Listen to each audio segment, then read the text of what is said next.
السلام علیکم۔ آپ سب کو میرے یوٹیوب چینل کہانی گھر میں خوش آمدید۔ آج کی اس ویڈیو میں ہم ناول محبت کا حصار کی ایپیسوڈ نمبر 2 سنیں گے۔ میں یہ کبھی نہیں کہوں گا کہ جو ہوا اچھا ہوا۔ جی میں سمجھی نہیں۔ وہ مجھے سمجھانے کے لیے رکے نہیں، فوراً باہر نکل گئے تھے۔ میں حیران ہو کر دیکھتی رہی۔ جب ان کی گاڑی موڑ پر نظروں سے اوجھل ہو گئی تب میں بھاگتی ہوئی آئی تاکہ امی اور ابو سے اس نامناسب رویے کے لیے بات کروں، مگر آگے دیکھا تو باجی ہنس رہی تھی۔ کیا ہوا باجی؟ میں ان سے پوچھنے لگی۔ آج تو کمال ہو گیا، میں بہت خوش ہوں کیونکہ میں نے اپنا بدلہ ان سے لے لیا۔ بدلہ؟ ہاں، ٹھکرائے جانے کا احساس مٹ گیا ہے مجھے۔ باجی کے چہرے پر ایسی چمک تھی جو اس سے پہلے کبھی نہیں تھی۔ کس سے؟ میں قدرے گمسم انداز میں پوچھا تو باجی زور دے کر بولی، انہی لوگوں سے جنہوں نے مجھے ٹھکرایا تھا۔ پتہ ہے یہ لوگ اب تمہارے لیے آئے تھے۔ کتنے احمق ہیں یہ، سوچا ہی نہیں جس گھر کی ایک بیٹی کو ریجیکٹ کیا ہے، کیا وہاں سے دوسری بیٹی ملے گی؟ پھر میرا دل بیٹھنے لگا تھا۔ پھر کیا؟ جو باتیں تم نے میرے بارے میں ان سے کہی تھی وہی میں نے دہرا دی۔ ٹھیک کہا نا اینی؟ کبھی کبھی جھوٹ بولنے میں بہت مزہ آتا ہے۔ مجھے بھی آج بہت مزہ آیا جب میں انتہائی معصوم بن کر کہہ رہی تھی، آپ کو اینی نے نہیں بتایا تائی اماں، اس کی منگنی کو 6 مہینے ہو گئے اور اب تو ہم لوگ اس کی شادی کرنے والے ہیں۔ باجی اپنے کارنامے پر خود ہی بے تحاشا ہنس رہی تھی اور اس طرح لوٹ پوٹ ہو رہی تھی انہوں نے خود کو بیڈ پر گرایا تو ہنسی کے درمیان مجھے سسکی کی آواز سنائی دی۔ جانے کس کے ہونٹوں پر یہ نارسائی کا دکھ ایک پل میں تڑپ کا تم توڑ گیا تھا۔ میرے بابا جی کے رکشی رکشی عباد کے پکارنے نے مجھے بھکلا دیا تھا۔ میں فوراً کچن سے نکل کر اندر جانے لگی تھی اور اوپر سے دیوار کے نیچے جھانک کر دیکھا گیا۔ رکشی کہاں جا رہی ہو؟ ادھر دیکھو۔ میں نے سر اونچا کر کے دیکھا۔ کیا ہوا ہے؟ جلدی اوپر آؤ۔ نہیں آ سکتی، چولہے پر دودھ رکھا ہے۔ میں نے کہا تو وہ دانت پیس کر بولا، چولہا بند نہیں کر سکتی؟ 1 منٹ آتی ہوں۔ میں نے اس کے مزید بگڑنے سے پہلے بھاگ کر چولہا بند کر دیا۔ سیڑھیاں پھلانگتی ہوئی اوپر آئی تو جھٹکنے کے انداز میں میری کلائی تھامتے گھسیٹ کر لے گیا۔ مجھے دیوار کے قریب لے کر گھر چھوڑ تیسرے گھر کی چھت پر کھڑی لڑکی کی طرف اشارہ کرتے ہوئے پوچھنے لگا، اسے جانتی ہو؟ نہیں۔ کون ہے؟ میں نے جواب کے ساتھ پوچھا تو وہ چڑ کر بولا، میں جانتا ہوتا تو تم سے پوچھتا۔ تو اس طرح ناز کیوں ہو رہے ہیں؟ آرام سے بات نہیں کر سکتے؟ میرے منہ پھیلانے پر وہ ہنسنے لگا۔ سوری، میں بھول جاتا ہوں کہ تمہارا دل اتنا سا ہے۔ اب رونے مت، کھڑی ہو جانا۔ مجھے تمہارے آنسوؤں سے بہت ڈر لگتا ہے۔ پھر رلاتے کیوں ہو؟ میں کہہ کر دیوار سے نیچے جھانکنے لگی تو وہ میرے بالوں کو جھٹکا دے کر بولا، ابھی میں نے کون سے رلانے والی بات کی ہے بتانا ذرا۔ تم بتاؤ، مجھے کیوں بلایا تھا؟ میں نے پلٹ کر سوالیہ نظروں سے دیکھا۔ اس نے بھی اسی چھت کی طرف اشارہ کیا۔ وہ لڑکی پہلے تو کبھی نظر نہیں آئی، شاید نئے لوگ آئے ہوں۔ مجھے کیا پتا، جا کر پوچھ لو۔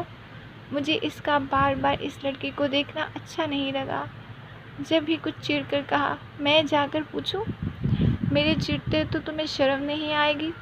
تب بھی نیچے سے خالہ پکارنے لگی تو میں جس طرح ان کی پکار پر بھاگی آئی اسی طرح پھر دوڑ لگا کر نیچے آئی۔ ایک پان کے لیے شور مچا رہی تھی۔ میں نے جلدی سے پاس بیٹھ کر انہیں کچن میں جانے کو کہا۔ جب سے میں نے ہوش سنبھالا تھا اسی طرح گھن چکر بنی ہوئی تھی، حالانکہ گھر میں زیادہ افراد بھی نہیں تھے۔ ابھی تو صرف 3 یعنی خالہ، عباد اور میں ہی تھے۔ پھر بھی ایک ہنگامہ رہتا تھا کیونکہ نہ صرف خالہ بلکہ عباد بھی یہ چاہتا تھا کہ ہونٹوں سے بات نکلتے ہی پوری ہو جائے۔ اب میں کوئی بوتل کا جن تو نہیں تھی، پھر بھی کوشش کرتی تھی کہ پہلی پکار کے بعد کسی کو دوسری آواز دینے کی ضرورت نہ پڑے، لیکن یہاں کوئی صبر نہیں کرتا تھا۔ میرے پہنچنے تک خالہ اپنا گلا خشک کر چکی تھی۔ یہی حال عباد کا تھا۔ اور اس میں قصور شاید میرا اپنا ہی تھا۔ میں نے جب سے ہوش سنبھالا تھا حالہ کو چارپائی پر بیٹھا ہی دیکھا، اور اس پر مجھے کوئی پچھتاوا بھی نہیں تھا، نہ کوئی گیلا، بلکہ میں ہر کام بہت شوق سے کرتی تھی اور تھکتی بھی نہیں تھی، کیونکہ تھکن تو وہاں ہوتی ہے جہاں لگن نہ ہو اور خود پر جبر کرنا پڑے، جبکہ میرے ساتھ ایسا کوئی مسئلہ نہیں تھا۔ شروع میں تو شاید میرے لاشعور میں یہ خوف بیٹھ گیا تھا کہ اگر میں نے حالہ کے کام نہ کیے تو حالہ مجھے واپس ابا کے پاس بھیج دیں گی، جہاں سے میری ستیلی ماں کا ظلم و ستم دیکھ کر حالہ مجھے وہاں سے خود نکال کر لائی تھی۔ کہیں میں واپس نہ چلی جاؤں، میرے اس خوف سے میرے رونگٹے کھڑے ہو جاتے تھے، اس لیے میں جی جان سے حالہ کی خدمت میں لگ گئی تھی۔ اس کے بعد جب ایک روز میں نے حالہ کو یہ کہتے سنا کہ وہ مجھے اپنے عباد کی دلہن بنائیں گی، تب سے ہر کام اور لگن اور محبت سے کرنے لگی۔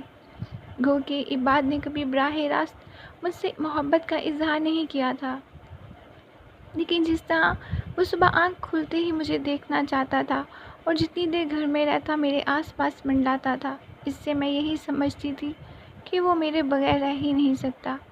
پھر وہ میرا خیال بھی بہت رکھتا تھا۔ کبھی موسم کی تبدیلی کے باعث ہی میرا چہرہ اترا ہوا دیکھتا تو بے چین ہو جاتا، اور اس وقت تک آرام سے نہیں بیٹھتا تھا جب تک میری بے نام سی اداسی سمیٹ نہ لیتا۔ یہ انداز محبت کا ہی تو تھا۔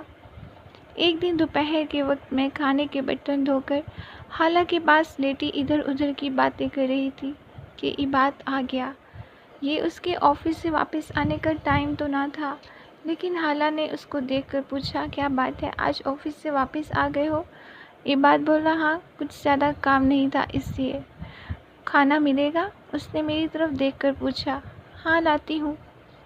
فوراً مت لانا، میں پہلے تھوڑا منہ ہاتھ دھو لوں، کپڑے بدلوں، وہ کہتا ہوا اپنے کمرے میں چلا گیا۔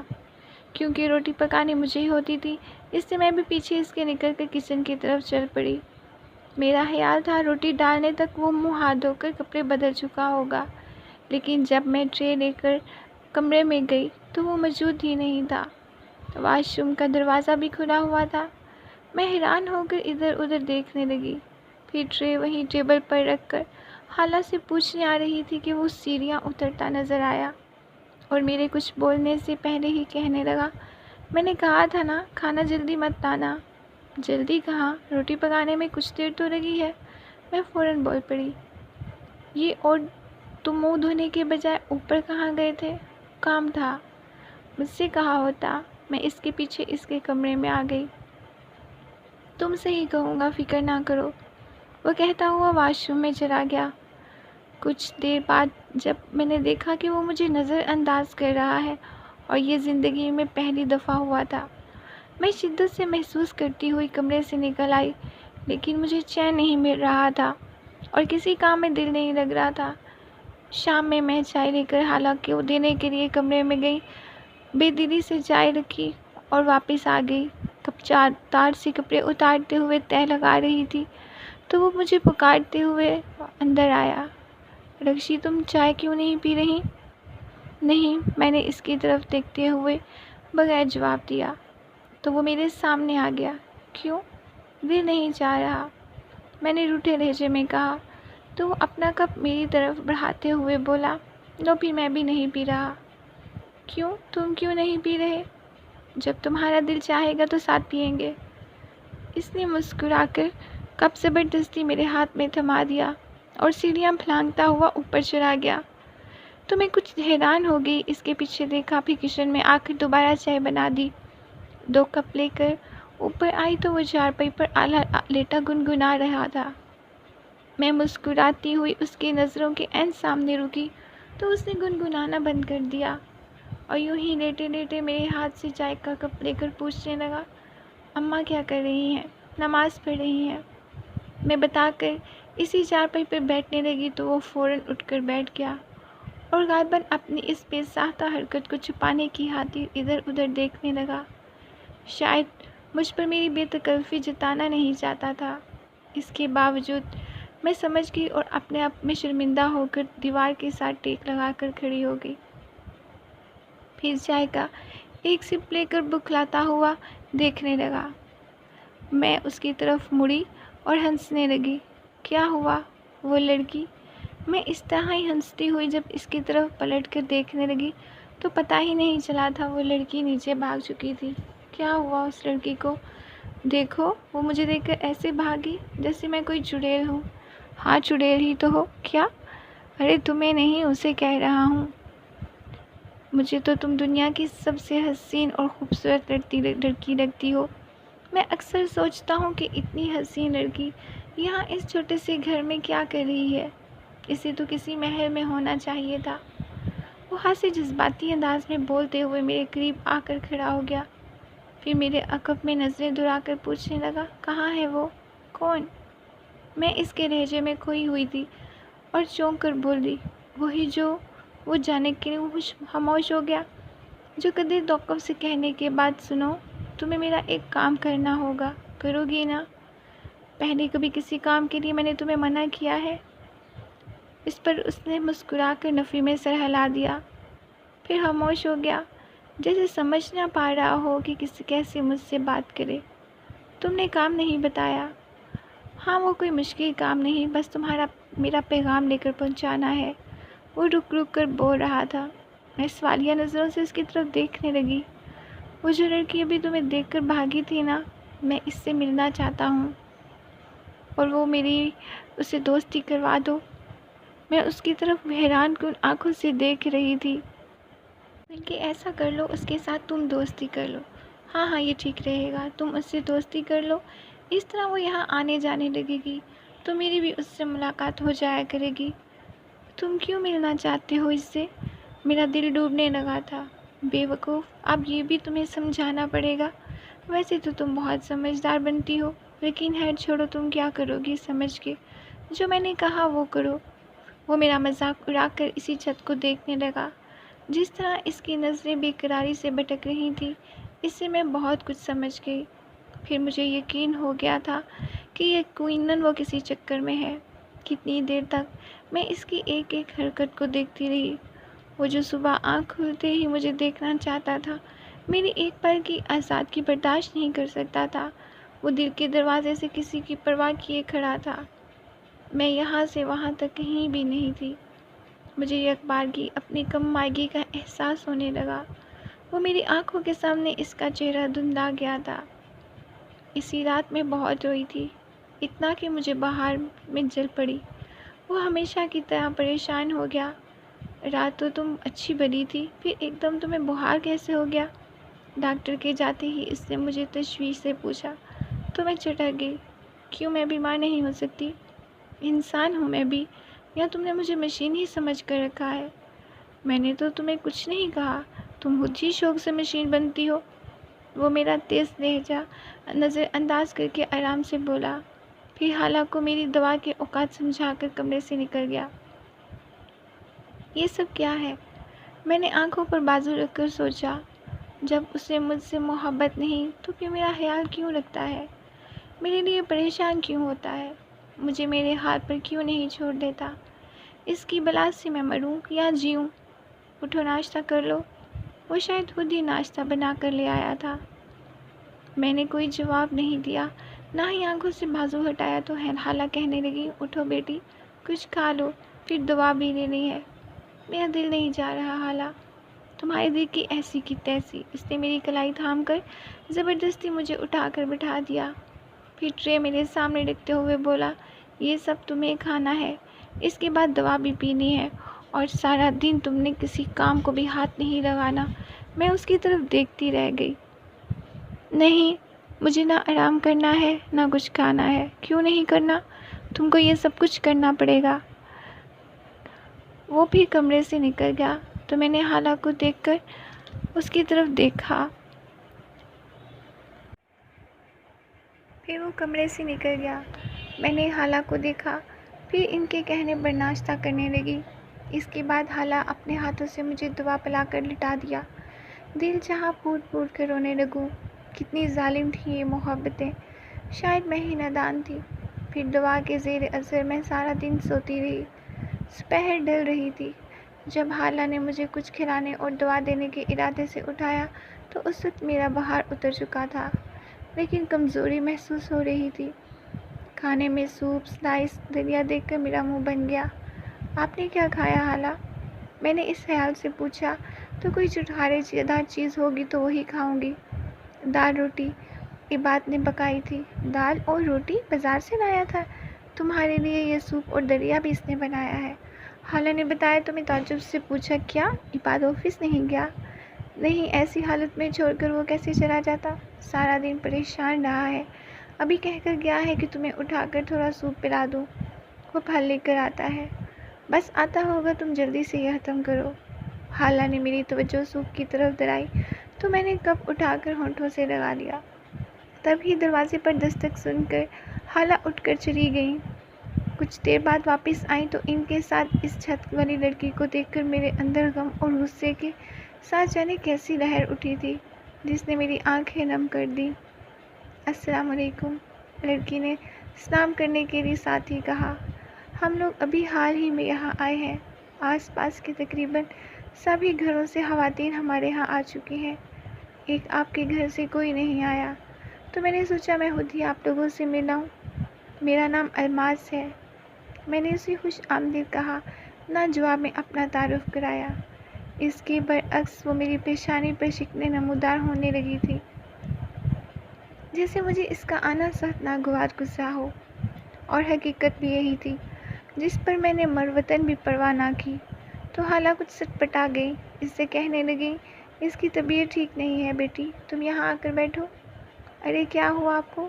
کل تو آپ ایک دم خاموش ہو گئی، غالباً کہنے جا رہی تھی کہ کل چھت پر تو تم ٹھیک ٹھاک نظر آ رہی تھی، اور میرا دل چاہا کہہ دوں، میری اس حالت کی ذمہ دار تم ہو، صرف تم، لیکن میں نے ہونٹ پیچ لیے۔ تب وہ کرسی لے کر میرے پلنگ کے قریب کھینچ کر بیٹھتے ہوئے پوچھنے لگی، ڈاکٹر کو دکھایا آپ نے؟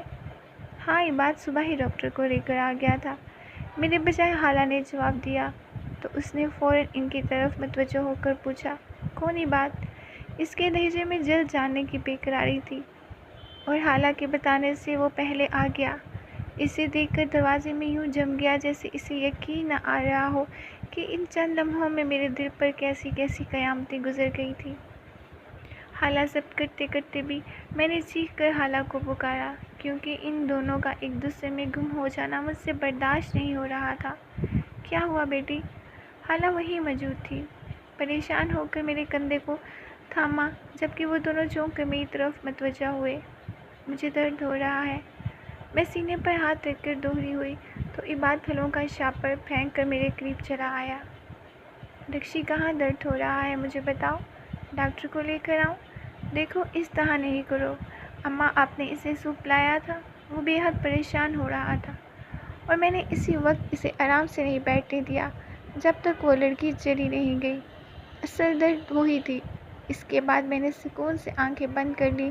کچھ دیر بعد مجھے عباد کی آواز سنائی دی، وہ خالہ سے پوچھ رہا تھا، ماں پہلے بھی اسے کبھی ایسا درد ہوا ہے؟ نہیں، میرے بالوں میں حرکت کرتی ہوئی خالہ کی انگلیاں ٹھہر گئی تھی۔ یہ اچانک کیا ہو گیا ہے اسے؟ ابھی سکون سے سو رہی ہے، سونے دے، صبح میں اسے کسی اچھے ڈاکٹر کے پاس لے کر جاؤں گا۔ یہ بات میری نیند میں خلل ہونے کے ڈر سے بہت دھیمی آواز میں بات کر رہا تھا۔ اس کے باوجود اس کے لہجے کی تشویش میں محسوس کر رہی تھی، اور میرا دل چاہ رہا تھا کہ یہ ساری زندگی اسی طرح مجھے الجھا رہے، ایک پل کو بھی اس کا دھیان ادھر ادھر نہ ہو۔ لیکن اس کمبخت کا جادو چل گیا۔ جب ہی میں اپنی ہر کوشش میں ناکام ہو گئی، وہ ہر دوسرے دن ہمارے گھر آ جاتی، اور عین اسی وقت آتی جب عباد گھر پر ہوتا۔ حالانکہ وہ اسے منہ نہیں لگاتی تھی، اور خالہ کو بھی اس کا ہر دوسرے دن اس طرح سے آنا اچھا نہیں لگتا تھا۔ شروع کے دن میں تو مروتاً خالہ نے اس کو بہت خوش اخلاقی سے بات کی، اس کے بعد ان کو غصہ آنے لگا، پھر بھی اس نے آنا نہیں چھوڑا، جانے کس مٹی کی بنی تھی۔ کئی بار میں نے سوچا اسے کھری کھری سنا دوں، لیکن میں عباد سے ڈرتی تھی، جو پہلے ہی میرے اور خالہ کے اس کے ساتھ نامناسب رویے پر ہم سے ناراض رہنے لگا تھا، اور اس روز تو اس نے حد ہی کر دی، اس کے سامنے مجھے ذلیل کر کے رکھ دیا۔ تمہیں اتنی تمیز نہیں کہ گھر آئے مہمان کو چائے ہی پوچھ لو؟ عباد نے الماس کے سامنے مجھے اس طرح ٹوکا کہ احساس توہین میں شرمندہ ہو گئی، چاہا وہاں سے ہٹ جاؤں، لیکن الماس کے ہونٹوں پر فاتحانہ مسکراہٹ نے ایک دم میرا